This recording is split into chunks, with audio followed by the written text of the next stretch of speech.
परमेश्वर पिता को हम धन्यवाद देते हैं इस आराधना में आज सम्मिलित हो सके। प्रभु ने हम पर बड़ा अनुग्रह किया है प्रियो।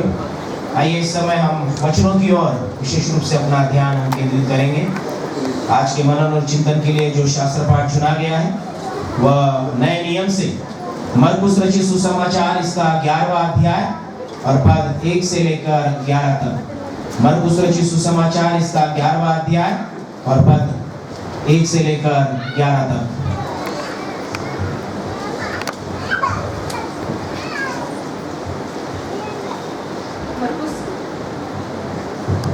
मरकुस इसका 11वां अध्याय 1 से लेकर 11 तक हम पढ़ेंगे। यरूशलेम में विजय प्रवेश। जब वे यरूशलेम के निकट जिनतुर पहाड़ पर बेथफके और बेथनिया के पास आए तो उसने अपने चेलों में से 2 को यह कहकर भेजा, सामने के गांव में जाओ और उसमें पहुंचते ही एक गधी का बच्चा जिस पर कभी कोई नहीं चढ़ा बंधा हुआ तुम्हें मिलेगा, उसे खोल लाओ। यदि तुम में से कोई पूछे यह क्यों करते हो तो कहना, प्रभु जो इसका प्रयोजन है और वह शीघ्र ही उसके यहाँ बेच देगा। उन्होंने जाकर उस बच्चे को बाहर द्वार के 5 चौक में बंधा हुआ पाया और खोलने लगे। उनमें से जो वहाँ खड़े थे कोई कहने लगे, यह क्या करते हो? गधी के बच्चों को क्यों खोलते हो? जैसा यीशु ने कहा था वैसा ही उन्होंने उनसे कह दिया। तब लोगों ने उन्हें जाने दिया। उन्होंने बच्चों को यीशु के पास लाकर उस पर अपने कपड़े डाले और वह उस पर बैठ गया। तब बहुतों ने अपने कपड़े मार्ग में बिछाए और औरों ने खेतों में से डालियां काट कर फैला दी। जो उसके आगे आगे जाते और पीछे पीछे चले आते थे, पुकार कर कहते जाते थे, होशाना, धन्य है वे जो परमेश्वर के नाम से आता है। हमारे पिता दाऊद का राज जो आ रहा है, धन्य है। आकाश में होशाना। वह यरूशलेम पहुंचकर मंदिर में आया और चारों ओर सब वस्तुओं को देखकर 12 के साथ बेथनिया गया, क्योंकि सांझ हो गई थी। परमेश्वर पढ़े हुए वचन पर आशीष दे, आमीन। प्रभु परमेश्वर का धन्यवाद हो, उस प्रभु की स्तुति हो प्रियो। प्रभु यीशु मसीह के नाम में आप सबों को जय मसीह की। परमेश्वर की स्तुति हो प्रियो कि आज हम होशाना के नारे लगाते हुए उस परमेश्वर के चरणों के पास हम विशेष रूप से आ सके हैं। वचन हमें यह कहता है कि होशाना, धन्य है वह जो प्रभु के नाम से आता है। हमारे पिता दाऊद का राज्य जो आ रहा है, धन्य है। आकाश में होशाना, आकाश में होशाना। प्रभु यीशु मसीह जो इस संसार में परमेश्वर के उद्धार की योजना को पूरा करने के लिए आए, उस योजना को पूर्ण करते हुए पवित्र शास्त्र में इस बात का स्मरण दिलाता है कि प्रभु यीशु मसीह यरूशलेम में इस समय प्रवेश करते हैं। यह जो यरूशलेम में प्रवेश प्रभु यीशु मसीह का हो रहा है, यह पहली बार प्रभु यीशु मसीह का प्रवेश नहीं है। इससे पहले भी प्रभु यीशु मसीह यरूशलेम में होकर गए हैं, लेकिन जब इस बार प्रभु यीशु मसीह इस पवित्र शास्त्र पाठ के अनुसार यदि हम देखें, यरूशलेम में जब प्रवेश करते हैं, यह प्रवेश एक विशेष प्रवेश है। इस प्रवेश को विजयी प्रवेश कहा गया है। क्यों विजयी प्रवेश कहा गया? क्योंकि हम इन बातों को देखते हैं कि हमारे इस उपवास के दिनों में, इस पाम संडे के पश्चात हम पाम संडे से होकर हम पवित्र सप्ताह में हम सहभागी होते हैं। यह पवित्र सप्ताह हमें प्रभु यीशु मसीह के उस कलवरी क्रूस की ओर विशेष रूप से हमें लेकर जाता है, जो क्रूस प्रभु यीशु मसीह के बलिदान को प्रकट करता है। जिस क्रूस के ऊपर प्रभु यीशु मसीह ने आपके लिए और मेरे लिए अपने प्राण दे दिए, अपना बलिदान उसने दिया। उसने अपने लिए कुछ भी रखना छोड़ा। परमेश्वर का इकलौता पुत्र होने के बावजूद, सारा अधिकार उसके हाथ में होने के बावजूद, सब कुछ उसके लिए होने के बावजूद भी हम देखते हैं कि प्रभु यीशु मसीह ने अपने आप को उस कलवरी क्रूस के ऊपर दे दिया। यह परमेश्वर की योजना थी। इस परमेश्वर की योजना को पूरा करने के लिए ही प्रभु यीशु मसीह इस संसार में आए, ये बाइबल हमें बताती है।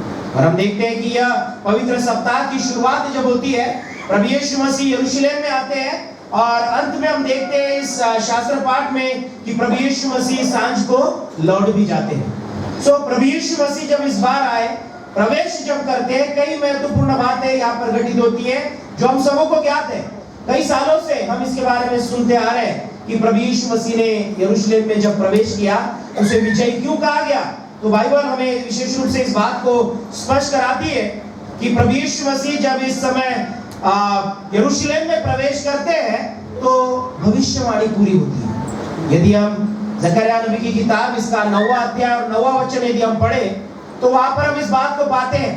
कोई वचनों को पढ़े, जकरिया नबी की किताब इसका 9वां अध्याय और 9वां वचन यदि हम देखते हैं तो उन वचनों में विशेष रूप से हम इसी बात को पाते हैं कि परमेश्वर ने अपने लिए, हमारे लिए जो एक वायदा उसने हमसे किया है, उस वायदे को वो वहां पर पूरा करता है।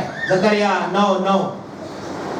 हे सिय्योन, बहुत ही मगन हो, हे यरूशलेम जय जयकार कर, क्योंकि तेरा राजा तेरे पास आएगा।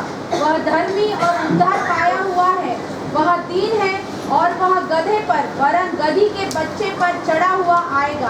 देखिए मेरे प्रियो, हम यहाँ पर देखते हैं कि वचन हमें स्पष्ट बताता है जब यरूशलेम में प्रभु यीशु मसीह प्रवेश कर रहे हैं, यहाँ से पहले भी प्रवेश किया है, चलकर अपने चेलों के साथ होकर उन्होंने प्रवेश किया। लेकिन जब वो अभी प्रवेश करते हैं, वचन कहता है कि प्रभु यीशु मसीह ने एक गधी के बच्चे पर बैठकर यरूशलेम में प्रवेश किया। और ये ऐसे ही नहीं हुआ, पुराने नियम में यह बात बताई गई, यह भविष्यवाणी की गई। जकरिया नबी की किताब 9वां अध्याय 9वां वचन, यहाँ पर बताया गया कि गधी पर वरन गधी के बच्चे पर चढ़ा हुआ वह राजा आएगा जो तुम्हारे लिए उद्धार को लेकर आएगा।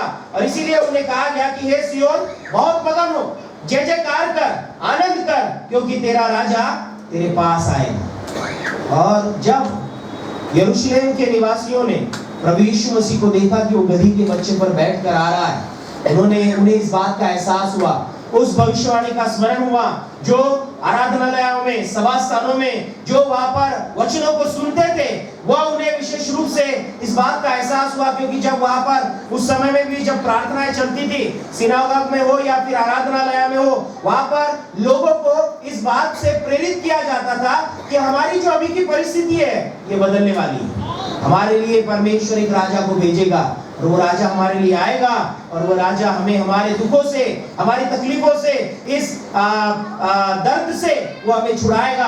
इन जो भी राजा वहां पर उनके ऊपर विशेष रूप से अपना प्रभुत्व बनाकर रखे थे, उस प्रभुत्व को नष्ट करेगा, वो अपना प्रभुत्व स्थापित करेगा।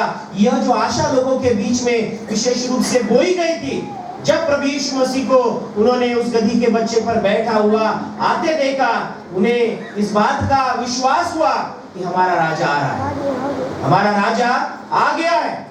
परमेश्वर ने जिसका वायदा किया था, यहोवा ने पुराने नियम में जिसका वायदा किया था, नबियों के द्वारा जो हमसे कहा था, वो वायदा परमेश्वर पूरा करने पर है। हम जब उस मसीहा को देख रहे हैं जो गधी पर बैठकर आता है, दीनता से होकर वो आता है, वह धर्मी होगा, उद्धार पाया हुआ होगा, वह तुम्हारा राजा होगा।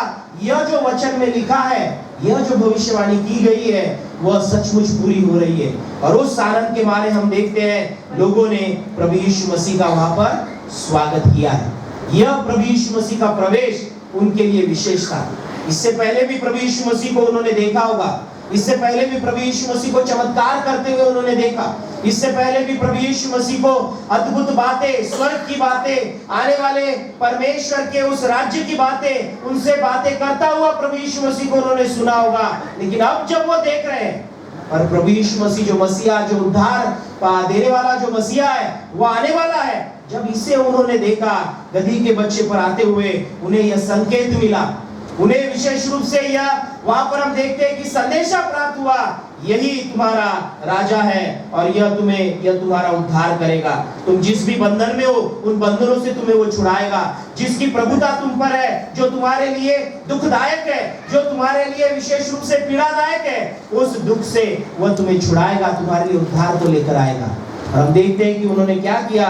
वचन हमें यह कहता है, यदि हम 5 वचनों से आगे, 6 वचनों से आगे यदि हम देखते हैं, तो लोगों ने जब प्रभु यीशु मसीह को देखा कि वह गधी के बच्चे पर बैठकर वो आ रहा है, तो बहुतों ने क्या किया, अपने कपड़े जो है वह उस गधी के बच्चे पर डाल दिए। पहले तो बात प्रभु यीशु मसीह ने अपने चेलों को, कुछ चेलों को वहां पर भेजा और वो प्रबंध उन्हें करने के लिए कहा, वो प्रयोजन उन्हें करने के लिए कहा कि तुम जाकर गदही का बच्चा तुम लेकर आओ, तुम उसे जाओगे, गांव में जैसे ही प्रवेश करोगे तुम्हें वो खूंटे से बंधा हुआ तुम्हें मिलेगा, उसे छुड़ा कर लाना, और यदि तुम्हें कोई पूछे तो कहना प्रभु को इसका प्रयोजन है, और वो तुम्हें जाने देगा। और वैसा ही हुआ। और जब हम देखते हैं, अगर इस घटना को, इन वचनों के बारे में यदि हम विचार करें, तो प्रभु यीशु मसीह इस बात को प्रकट करना चाहता था। प्रभु यीशु मसीह इस बात को प्रकट करना चाहता था, क्योंकि प्रभु यीशु मसीह ने जान लिया मेरा समय आ गया है, मेरा समय आ गया है, मैं अपने आप को प्रकट करूं। अगर हम इससे पहले देखें, प्रभु यीशु मसीह ने कई जगह पर चमत्कार किए, लोगों को चंगाई दी। प्रभु यीशु मसीह ने बारंबार इस बात को कहा कि तुम किसी से न कहना, तुम किसी से न कहना।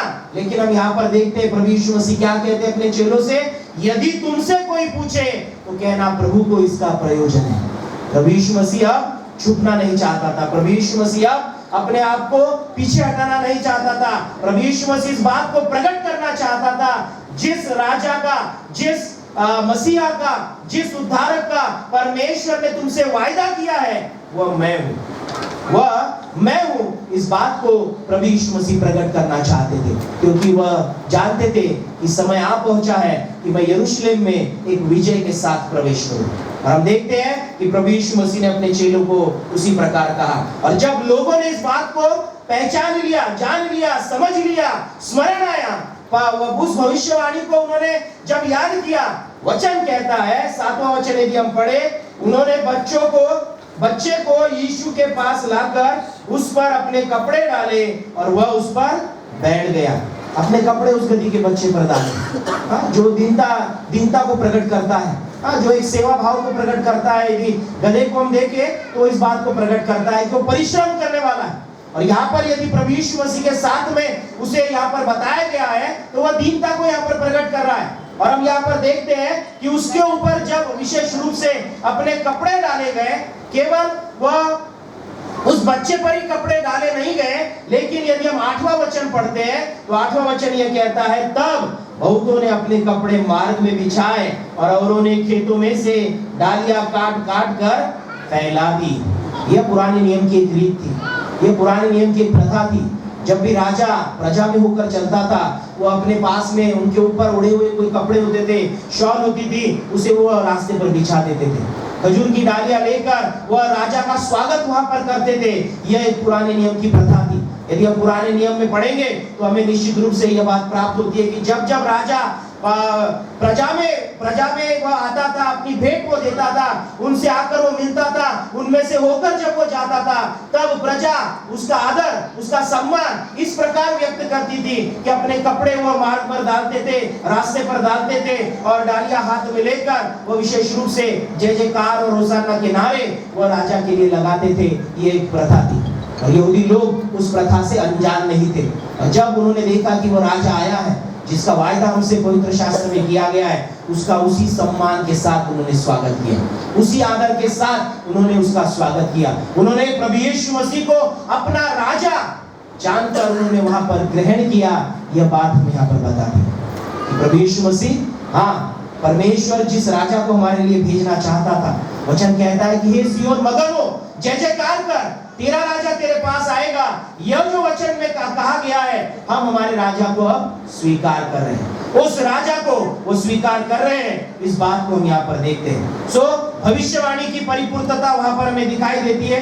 प्रभु यीशु मसीह ने, वह राजा है, इस बात को भी वहां पर उसने प्रकट किया, लोगों ने भी उस बात को अपने जीवन में स्वीकार किया। और यदि हम देखें तो यरूशलेम में यह जो प्रवेश प्रभु यीशु मसीह करते हैं, उस कलवरी क्रूस के ऊपर वह प्राण देने वाले हैं, बलिदान देने वाले हैं। उसका प्रभु यीशु मसीह की मृत्यु की घोषणा जो उसने मत्ती रचित सुसमाचार इसका 20वां 21वां अध्याय और 9वें वचनों को यदि हम पढ़े तो वहां पर हमें, यदि हम देखते हैं तो उस बात को हम वहां पर जानते हैं। हम पढ़ेंगे मत्ती 20 17 से 19 वचन यदि हम पढ़े तो वहां पर हमें वचन यह कहता है, अपनी मृत्यु के विषय में यीशु ने तीसरी बार भविष्यवाणी की है। और जब इन वचनों को हम पढ़ते हैं, वहां पर हम देखते हैं यीशु यरूशलेम को जाते हुए 12 चेलों को एकांत में ले गया और मार्ग में उनसे कहने लगा, देखो हम यरूशलेम को जाते हैं और मनुष्य का पुत्र प्रधान याजकों और शास्त्रियों के हाथ पकड़वाया जाएगा और वे उसको एक हाथ के योग्य ठहराएंगे और उसको अन्य जातियों के हाथ सौंपेंगे कि वे उसे ठट्ठों में उड़ाए और कोड़े मारे और क्रूस पर चढ़ाए और वह तीसरे दिन जिलाया जाएगा। प्रभु यीशु मसीह ने इस बात की भविष्यवाणी की थी। यरूशलेम में जब वो प्रवेश कर रहा है तो उसका जो दुख है, जिसे हम पैशन वीक कहते हैं, आने वाला सप्ताह हम पैशन वीक भी कहते हैं कि प्रभु यीशु मसीह के दुख की ओर हम अपने ध्यान को विशेष रूप से हम केंद्रित करने वाले हैं। सो प्रभु यीशु मसीह ने अपने 12 चेलों को यरूशलेम में प्रवेश करने से पहले एकांत में ले गया और वहां पर उन्हें ये बातें बताई कि मेरे साथ आगे क्या होने वाला है। हम यरूशलेम में तो जा रहे हैं, लेकिन यरूशलेम में जाकर मेरे साथ में क्या होगा, किस रीति से मेरे विरुद्ध था मेरा घात किए जाने के लिए षड्यंत्र रचा जाएगा, मुझे कोड़ों से मारा जाएगा, मुझे मृत्यु सहनी पड़ेगी, लेकिन मैं तीसरे दिन जिलाया जाऊंगा। यह बात भी उसने अपने चेलों को बताई। हम इस बात को देखते हैं कि यरूशलेम में यह जो प्रवेश हो रहा है न केवल भविष्यवाणी की परिपूर्णता है, न केवल यीशु अपने आप को राजा बोलकर प्रकट करता है, न केवल लोग उसे राजा बोलकर ग्रहण करते हैं, लेकिन प्रभु यीशु मसीह अपने कार्य को प्रकट करता है। जिस उद्देश्य से उसे इस जगत में भेजा, अब वो कार्य पूरा होने पर है, इस बात को भी वो विशेष रूप से प्रकट करता हुआ हमें यहाँ पर नजर आता है। प्रभु यीशु मसीह की इच्छा, प्रभु यीशु मसीह का यदि हम देखेंगे उसका जो विलिंगनेस है कि मैं उस उद्धार की योजना को पूरा करूं, यह भी यहाँ पर हमें प्राप्त होता है। प्रभु यीशु मसीह ने इनकार नहीं किया, दुख उसके सामने था, पीड़ा उसके सामने थी। इस यरूशलेम में प्रवेश करना शायद वो टाल सकता था, लेकिन उसे मालूम था मेरा समय आ रहा है, जिसलिए मुझे इस जगत में भेजा है। हाँ, मैं 30 साल तक रुका और 3-3.5 साल तक मैं ये सेवा जो कर रहा हूँ, अब मेरा परमेश्वर की योजना को पूरा करने का जो समय आ चुका है। हम देखते हैं कि प्रभु यीशु मसीह ने इस बात के लिए तैयारी दर्शाई कि हाँ, मैं तैयार हूँ। प्रभु यीशु मसीह ने इस बात की तैयारी दर्शाई, यह हम यहाँ पर देखते हैं। और उस अनुसार हम देखते हैं कि एक मेगा प्लान प्रभु यीशु मसीह ने बनाया। चेलों को भेजा, गधी के बच्चे को लेकर आया, उसके ऊपर कपड़े डाले गए, उस गधी के बच्चे पर प्रभु यीशु मसीह बैठा और यरूशलेम में उसने प्रवेश किया। ये एक मेगा प्लान है, ये बहुत बड़ा प्लान है। छोटी छोटी घटनाएं हैं, लेकिन प्रभु यीशु मसीह का एक बड़ा उद्देश्य, उद्धार की योजना को पूरा करने का एक बड़ा उद्देश्य हम देखते हैं वहां पर प्रभु यीशु मसीह ने प्रकट किया। लोग जब इस बाहिर या प्रभु यीशु मसीह को जब उन्होंने देखा, उनका आनंद जो है वह आकाश में समा न सका। उन्होंने जब देखा कि उद्धार करता आ गया है, हमें छुड़ाने वाला आ गया है, हमारा छुटकारा जो है वो देने वाला आ गया है, हमें विशेष रूप से बंधुआई से छुड़ाने वाला आ गया है, उनका आनंद आकाश में समा न सका। और उन्होंने क्या किया, जो मिला जैसे मिला प्रभु यीशु मसीह का स्वागत करने लगे। हमारे ऊपर उनके अंग के ऊपर कौन से कपड़े हैं, इन बातों का उन्होंने विचार नहीं किया। वो महंगे हैं, सस्ते हैं, वो फटे हैं, कैसे हैं, उस बात का विचार उन्होंने नहीं किया। अपने कपड़े, वचन कहता है, उन्होंने मार्ग में बिछा दिए। जैसे उन्होंने अपने कपड़े बिछा दिए कि शायद किसी लोगों को ऐसा लगा होगा कि कपड़े बिछाना ही पूरा नहीं है, वह जाकर खजूर की डालियां भी उन्होंने लेकर आई, वहां पर जाकर उन्हें तोड़नी पड़ी होगी। ऐसी रखी हुई तो नहीं होगी कि जाकर उठाकर लेकर आ गए, जैसे हमारे लिए भी MMMF के बच्चों ने तोड़कर रखी थी। हम आए, जो अच्छी है वो अच्छी हमने उठा ली, जो नहीं चुभेगी उसे हमने ले लिया, जो चुभेगी उसे बाजू में कर दिया। हमने इस प्रकार से किया। लोगों के लिए ऐसा तो प्रबंध नहीं होगा। उन्होंने जाकर खजूर की डालियां वहां पर तोड़ी और वह तोड़कर विशेष रूप से वचन कहता है कि काट काट कर उन्होंने फैला दी। वहां पर मशक्कत करनी पड़ी, मेहनत करनी पड़ी। हर एक को जो डालियां लेकर वहां पर विशेष रूप से उपस्थित थे, उन्होंने वहां पर प्रभु यीशु मसीह के सामने खेतों में से जाकर डालियों को काटा और प्रभु यीशु मसीह के सामने वहां पर डालकर अपने हाथों में लेकर उसका जय जयकार किया, उसके नाम को उसने सराहा। इस बात को हम ये देखते हैं। लोग जब इस प्रभु यीशु मसीह को देख रहे हैं, मेरे प्रियो, यदि हम उनके दृष्टिकोण के बारे में यदि विचार करें तो एक पॉलिटिकल एजेंडा था उनके लिए। ये पॉलिटिकल एजेंडा था, एक राजकीय बात थी, ये घटना थी कि प्रभु यीशु मसीह उनको, जो रोमी सरकार का राज्य उनके ऊपर चल रहा है, जो शासन उनके ऊपर है, उनसे वो उन्हें छुड़ाने वाला है। उन्होंने इस बात को नहीं सोचा कि सचमुच हमारा उद्धार करता है। क्योंकि यदि हम बाद में देखते हैं कि जब विशेष रूप से प्रभु यीशु मसीह को पकड़वाया गया, उसे जब पिलातुस के सामने लाया गया, वहां पर देखते हैं उन्होंने क्या किया। तुरंत जो आज प्रभु यीशु मसीह को हम देखते हैं कि उसका स्वागत कर रहे हैं, उन लोगों ने बाद में क्या किया, इसे फांसी पर चढ़ाओ, इसे सूली पर चढ़ाओ और बरअब्बा को हमारे लिए छोड़ दो। यह उनमें परिवर्तन हमें नजर आता है। जब उन्होंने सोचा कि नहीं, यह वो मसीहा नहीं है कि जो हमारे लिए सचमुच इस रोमी सरकार से हमें छुड़ाएगा, तब हम देखते हैं कि उनके मन कैसे बदल गए।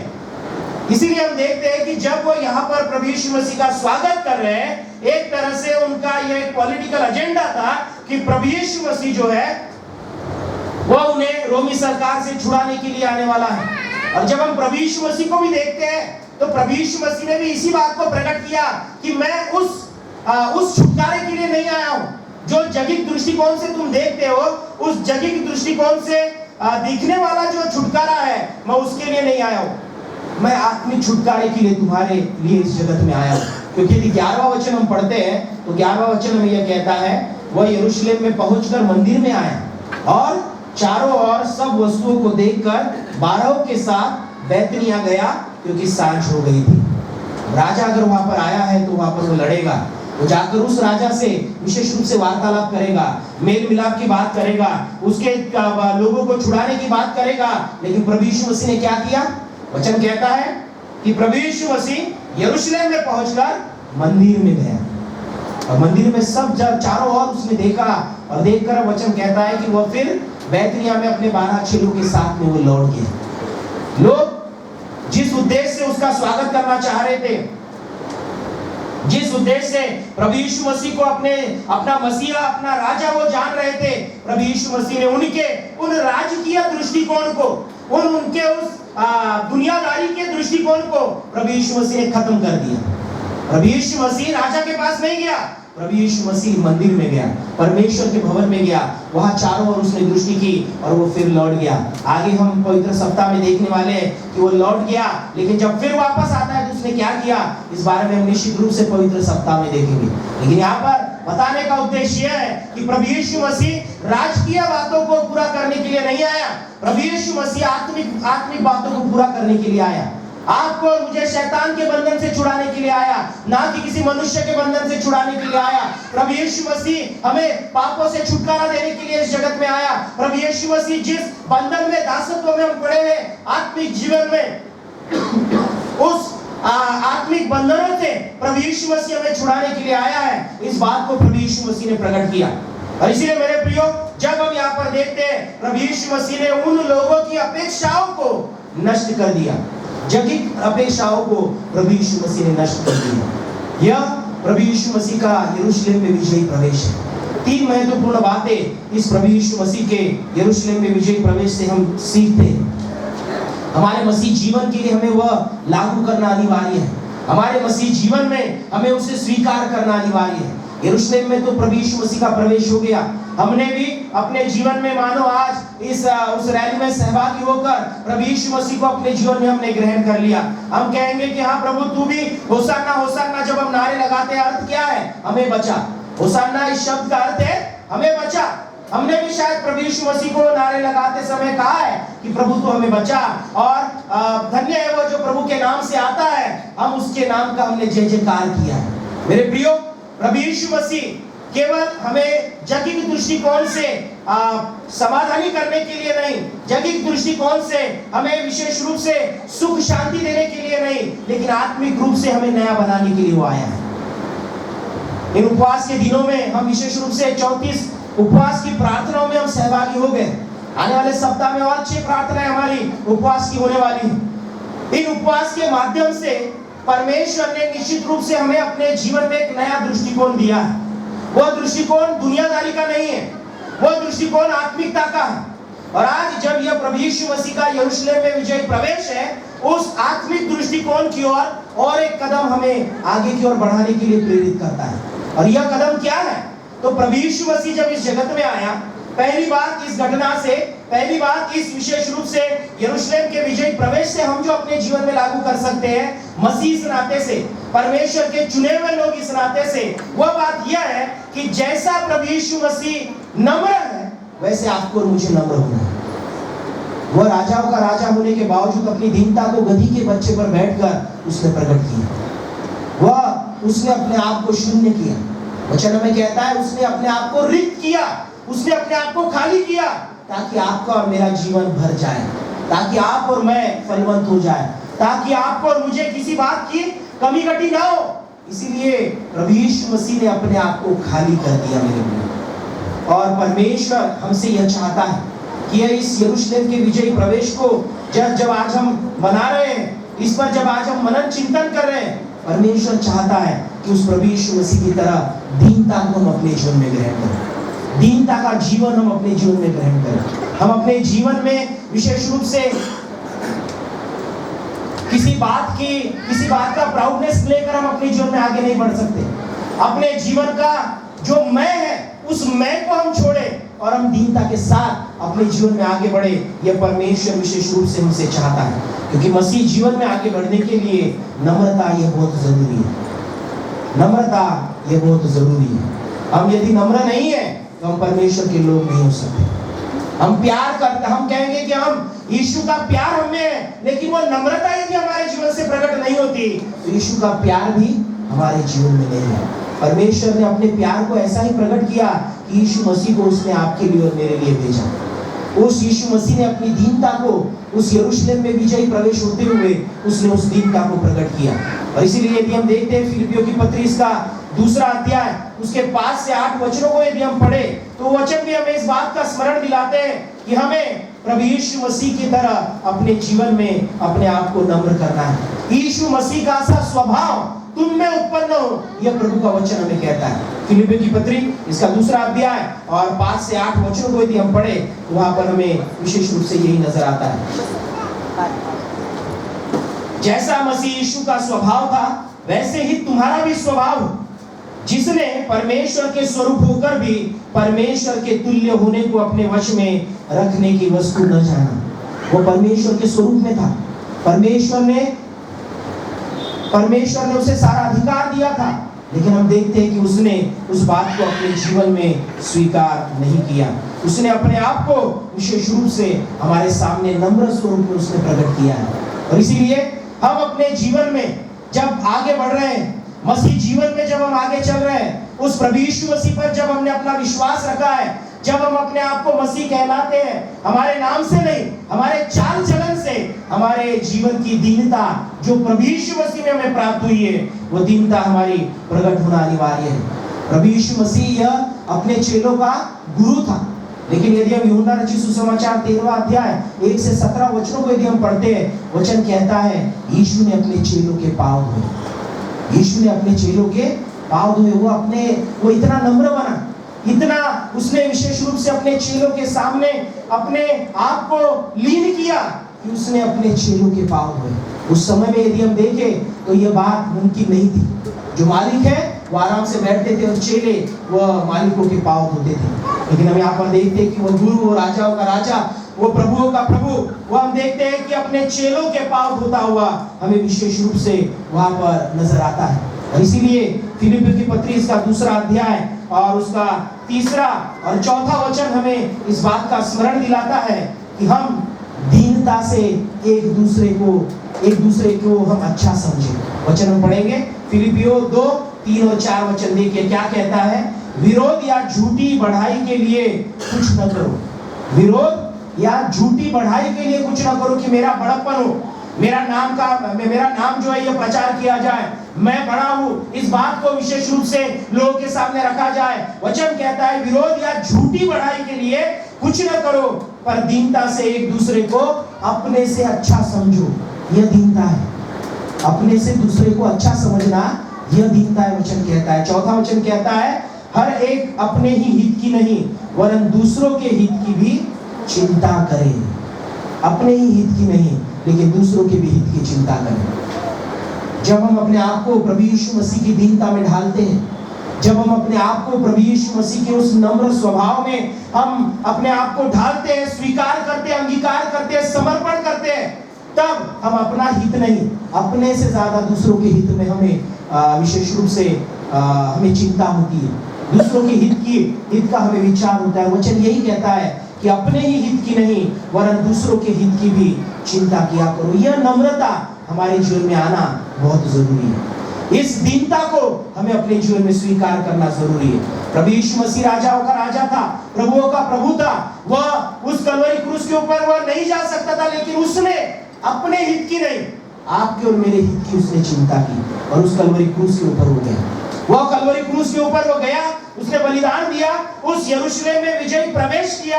इसीलिए आज आप और मैं उद्धार पाए हुए, पाप के बंधन से हम छुड़ाए गए। आज हमें उद्धार का जीवन जो है वो परमेश्वर के द्वारा प्राप्त हुआ है। सो एक दीनता का जीवन हमें अपने जीवन में स्वीकार करना है। दूसरी महत्वपूर्ण बात, उन लोगों के जीवन से हमें सीखना अनिवार्य है जो प्रभु यीशु मसीह को, जिन्होंने कुछ समय के लिए क्यों ना हो, राजा के स्वरूप में ग्रहण किया।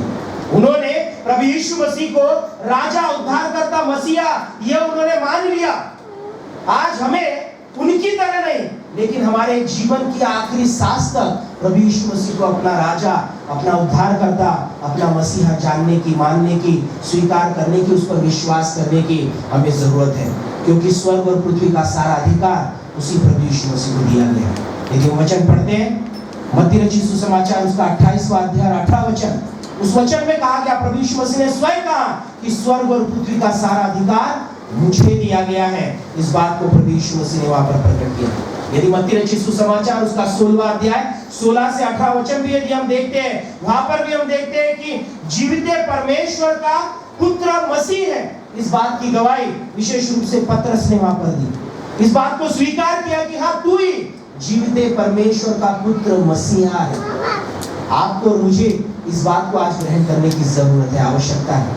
हम जब मसीह जीवन में आगे बढ़ रहे हैं, आज हमें अपने जीवन में उस प्रभु यीशु मसीह को, परमेश्वर का इकलौता पुत्र प्रभु यीशु मसीह जो मसीहा है, जो उद्धारक है, उसे हमारे जीवन में ग्रहण करने की जरूरत है। जीवन के अंतिम सांस तक, जीवन के अंतिम समय तक उसे हमें अपने जीवन में ग्रहण करने की आवश्यकता है। और तीसरी महत्वपूर्ण बात यदि हम देखते हैं, तो आज हम जो आराधना परमेश्वर की करते हैं, उस आराधना का इवैल्यूएशन करना बहुत जरूरी है। जो आराधना हम परमेश्वर की करते हैं, उस आराधना का परीक्षण, निरीक्षण करना आज हमारे लिए जरूरी है।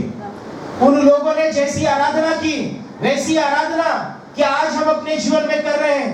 क्योंकि यदि हम आराधना करने वाले या प्रभु यीशु मसीह को वहां पर स्वागत करने वाले लोगों के बारे में यदि हम विचार करते हैं, तो कुछ लोग जो थे वो सचमुच प्रभु यीशु मसीह को उद्धारकर्ता जानकर वहां पर आए। कुछ लोग जो है, जो इस आराधना में शामिल हुए, वो ऐसे शामिल हुए, दूसरे शामिल हो रहे हैं तो हम भी क्यों ना शामिल हो। हम भी तो तैयार होकर आए हैं, हमारे पास भी तो कपड़े हैं, हम भी अपने कपड़े डाल देंगे तो क्या होगा, हम भी खजूर की डालियां तोड़कर ला लेंगे तो क्या होगा। कुछ ऐसे भी सहभागी हुए, कुछ लोग ऐसे भी सहभागी हुए, उन्हें कुछ भी पता नहीं था क्या हो रहा है, क्या चल रहा है, पता नहीं है, लेकिन हम भीड़ के साथ हैं, हम लोगों के साथ हैं। कुछ लोग आए हैं, यह दो प्रकार के लोग यहाँ पर उस व्यक्ति का, उस यीशु मसीह का स्वागत कर रहे, सो क्यों ना हम भी उसमें सहभागी हो जाए। ऐसे भी सहभागी हो गए, कुछ को पता था इसलिए सहभागी हो गए, कुछ दूसरे कर रहे हैं इसलिए सहभागी हो गए, कुछ हमें कुछ पता ही नहीं है इसलिए भी सहभागी हो गए। आज हमारी आराधना हम किस रीति से प्रभु को समर्पित कर रहे हैं, उस प्रभु यीशु मसीह का स्वागत करने के लिए हम आज किस रीति से आराधना में सम्मिलित होते हैं, आज की रैली में हम किस प्रकार से सहभागी हुए, हमारे रिचुअल्स की तरह, हमारे रीति रिवाजों की तरह हम इसमें सहभागी हुए, या फिर हम सच में दिल से वो प्रभु यीशु मसीह मेरे लिए इस जगत में आया, यरूशलेम में उसने प्रवेश किया, धन्य है वो जो प्रभु के नाम से आता है, इस बात को जानते हुए, विश्वास रखते हुए मैं उसमें सहभागी हुआ। या फिर पासवान ने कल मैसेज डाला इसलिए मुझे आना है, चर्च की मेरी सदस्यता है इसलिए मुझे आना है, कई लोग मुझे पूछेंगे क्यों नहीं आया इसलिए मुझे आना है। हमें विशेष रूप से इस बात पर विचार करना अनिवार्य है। हमारी आराधना किस उद्देश्य के साथ हम परमेश्वर को समर्पित करते हैं, किस उद्देश्य के साथ हम परमेश्वर के आराधना में हम शामिल होते हैं, इस बात में हमें विशेष रूप से सहभागी होना है। हमारी आराधना का निरीक्षण हमें अपने जीवन में करना आना चाहिए, क्योंकि परमेश्वर जो हमारी आराधना को देखता है, वो चाहता है कि हम आत्मा और सच्चाई के साथ आराधना करें। वैसे भक्तों को ढूंढता है, वचन कहता है, यूहन्ना रचित सुसमाचार 4 अध्याय 23 और 24 वचन को यदि हम पढ़ते तो वचन कहता है, समय आता है कि ऐसी आराधना लोग करेंगे जो आत्मा और सच्चाई से भरी होगी। और परमेश्वर आत्मा है तो अवश्य है जो उसकी आराधना करे वो आत्मा और सच्चाई के साथ करे। हम आज परमेश्वर की आराधना किस उद्देश्य के साथ कर रहे हैं? लोग कर रहे हैं इसलिए हम उनके साथ शामिल हो गए हैं क्या हम फिर रीति रिवाजों के अनुसार हम इस आराधना में शामिल हो गए? उस प्रभु यीशु मसीह को तो आया है, वो जाएगा, उसके लिए हमें बस ये करना है। हर साल का यह एक विशेष रूप से एक पैटर्न है, इसीलिए हमें ये करना है, इसके लिए तो हम इसमें शामिल हुए नहीं। ये हमें आज सोचना है। हमारी सिंसियरिटी कितनी है इस बात के ऊपर हमें विचार करना है।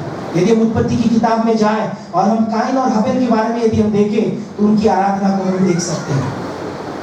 हबेल ने जो उत्तम है वो परमेश्वर को दिया, काइन ने क्या दिया, उसका प्रतिफल उसे क्या हुआ, उसका स्वीकार नहीं किया गया। इस बात को हम देखते हैं। हम जब आराधना के लिए आते हैं, हम जब आराधना करते हैं, हम जब परमेश्वर की आराधना में शामिल होते हैं, हम काइन की तरह हो रहे हैं या फिर हम हाबिल की तरह हो रहे हैं? हमारी आराधना किस रीति से हम प्रभु को अर्पित करते हैं, यह हमें विशेष रूप से आज सोचना अनिवार्य है। हम केवल ऊपरी रूप से आराधना में शामिल नहीं हो सकते। परमेश्वर चाहता है कि हम अंदर से, हृदय से हम उसकी आराधना करें, आत्मा और सच्चाई के साथ हम उसकी आराधना करें। यह परमेश्वर हम में से हर एक से चाहता है। और इसीलिए यदि वचनों में हम देखें, प्रभु यीशु मसीह विशेष रूप से जो पाखंड रूप से आराधना करते हैं, उनकी भर्त्सना करता हुआ हमें प्रभु यीशु मसीह नजर आता है।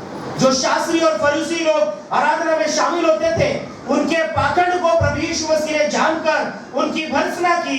यह वचन हमें कहता है। यदि हम देखें उनके बारे में, देखिए प्रभु यीशु मसीह किस प्रकार से कहता है। मत्ती रचित सुसमाचार इसका 23वां अध्याय यदि हम पढ़े, 25 वचन से आगे यदि हम पढ़ते तो उदाहरणों के साथ शास्त्री और फरीसी लोग जो मन से नहीं, ऊपरी रूप से जो आराधना में शामिल होते थे, उनके बारे में प्रभु यीशु मसीह ने स्पष्ट वाक्यों में कहा है, हे कपटी शास्त्रियों और फरीसियों तुम पर हाय। हे कपटी शास्त्रियों और फरीसियों तुम पर हाय, तुम कटोरे और थाली को ऊपर ऊपर से तो मांजते हो। कटोरे और थाली को ऊपर ऊपर से मांजते हो, परंतु वे भीतर अंधेर और असंयम से भरे हुए हैं।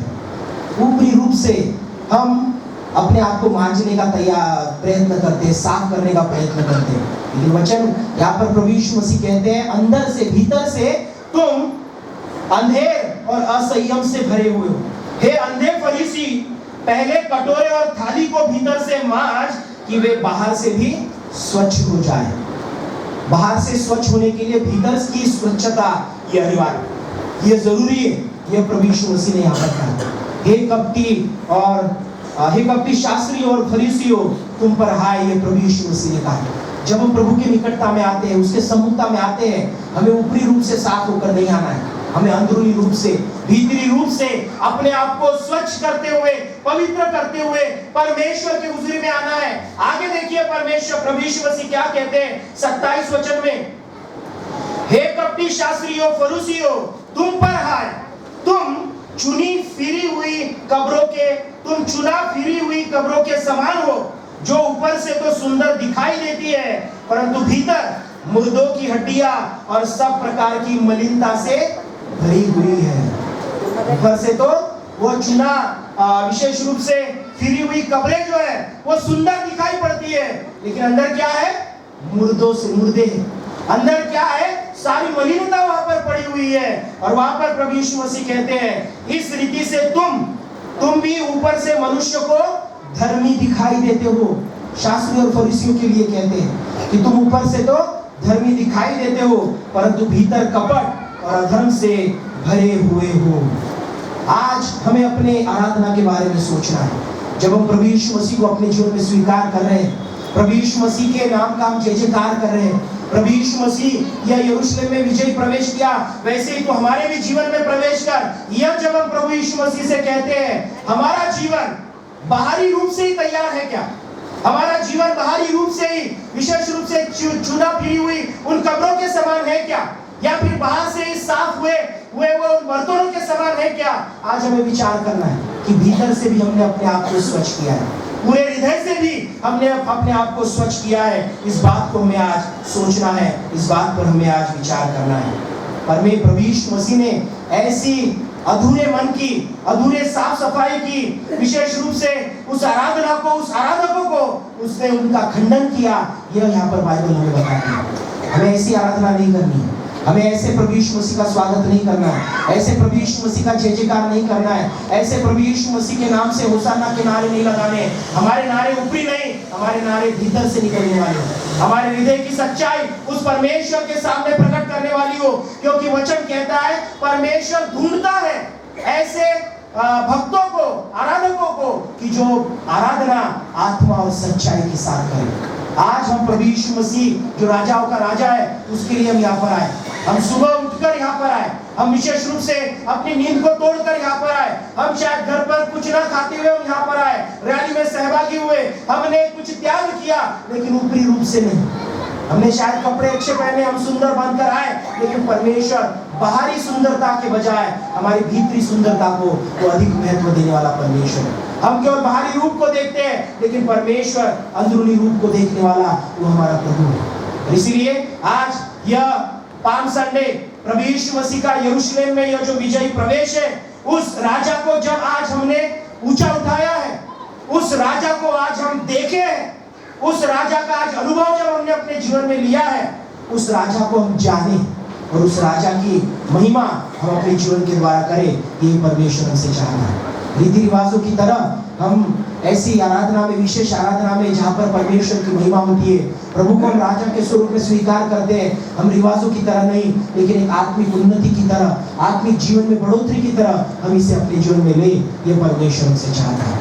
सो प्रभु करे इन वचनों के द्वारा हम सबों को आशीषित करें। जो राजाओं का राजा, प्रभुओं का प्रभु हमारे लिए इस जगत में आया, यरूशलेम में जिसने प्रवेश किया, उस प्रभु यीशु मसीह के इस घटना के द्वारा, इस प्रवेश के द्वारा दीनता की सीख हम अपने जीवन में ले।